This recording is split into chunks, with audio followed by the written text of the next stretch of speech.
പ്രധാനമന്ത്രി നരേന്ദ്രമോദി സർക്കാരിന്റെ SIR പൊളിച്ചടുക്കിയത് ബംഗ്ലാദേശികളെ ഇന്ത്യയിൽ എത്തിക്കാൻ സജീവമായി ഉണ്ടായിരുന്ന വലിയൊരു ശൃംഖലയാണ്. BLM കേരള, തമിഴ്നാട്, പോണ്ടിച്ചേരി.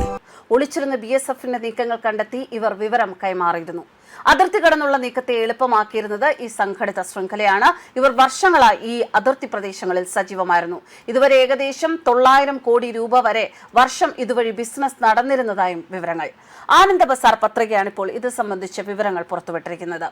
അതിർത്തിയുടെ ഇരുവശത്തുമുള്ള ഏജന്റുമാർ, പ്രാദേശിക നേതാക്കൾ, അതുപോലെ തന്നെ ഡിജിറ്റൽ പേയ്മെന്റ് സംവിധാനങ്ങൾ ഒരുക്കുന്നവർ, വ്യാജരേഖകൾ നിർമ്മിക്കുന്നതിന് ഉത്തരവാദികളായ വ്യക്തികൾ, ഇവരൊക്കെയാണ് ഈ ശൃംഖലയിൽ പ്രവർത്തിച്ചിരുന്നത് എന്നാണ് വിവരങ്ങൾ വരുന്നത്. എന്നാൽ 2025 നവംബറിൽ സംസ്ഥാനത്ത് SIR വന്നു. ഇതിനെ തുടർന്ന് സാഹചര്യങ്ങളാകെ മാറുകയായിരുന്നു. ഇപ്പോൾ സുവേന്ദ്ര സർക്കാർ കൂടി അധികാരത്തിൽ വന്നതോടെ അനധികൃത നുഴഞ്ഞുകയറ്റം തടസ്സപ്പെട്ടു. തങ്ങളുടെ ബിസിനസ് തന്നെ പൊളിഞ്ഞു എന്നാണ് ഏജന്റുമാർ പറയുന്നത്. ബംഗ്ലാദേശികളെ ഇന്ത്യയിലേക്ക് എത്തിക്കാനായി 1000 ക്രോസിംഗ് പോയിന്റുകളാണ് അത്രേ ഉള്ളത്. ഇന്ത്യൻ ഭാഗത്തെ വയലുകൾക്കും കുറ്റിക്കാടുകൾക്കും ഇടയിലൊക്കെ ഇവർ ഒളിവിൽ കഴിയാറുണ്ട്.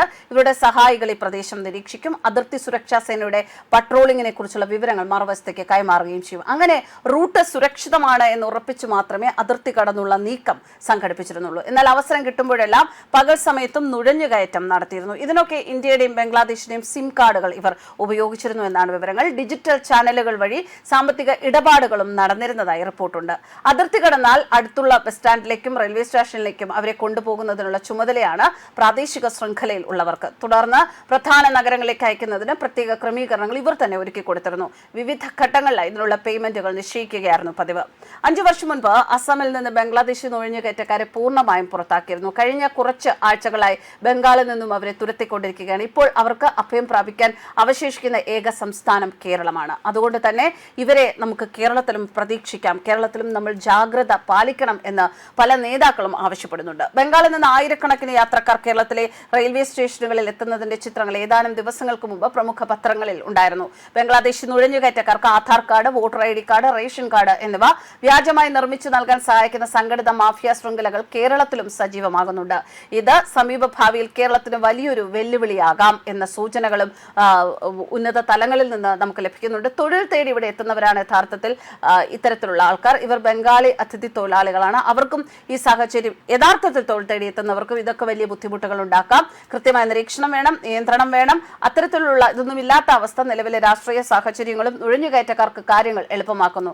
അടിയന്തര നടപടി ഇക്കാര്യത്തിൽ ആവശ്യമാണ്. യഥാർത്ഥ തൊഴിലാളികളെ നുഴഞ്ഞുകയറ്റക്കാരിൽ നിന്ന് വേർതിരിച്ചറിയാൻ സുതാര്യവും ഫലപ്രദവുമായ ഒരു സംവിധാനം നടപ്പിലാക്കണം. സംസ്ഥാന കേന്ദ്ര ഇന്റലിജൻസ് ഏജൻസികൾക്ക് ഈ വിഷയത്തെക്കുറിച്ച് വ്യക്തമായ ധാരണയുണ്ട്.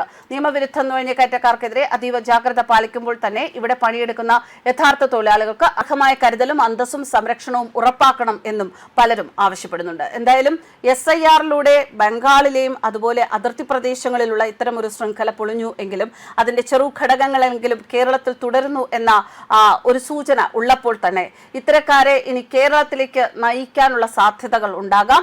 അതുകൊണ്ട് ബംഗ്ലാദേശികളെ കേരളവും കരുതിയിരിക്കണം എന്നതാണ് ഇപ്പോൾ ഇതിൽ നിന്നൊക്കെ മനസ്സിലാക്കേണ്ട അല്ലെങ്കിൽ ജാഗ്രത പാലിക്കേണ്ട ഏറ്റവും വലിയ ഒരു സംഗതി. ന്യൂസ് ഡെസ്ക് കർമ്മ ന്യൂസ്.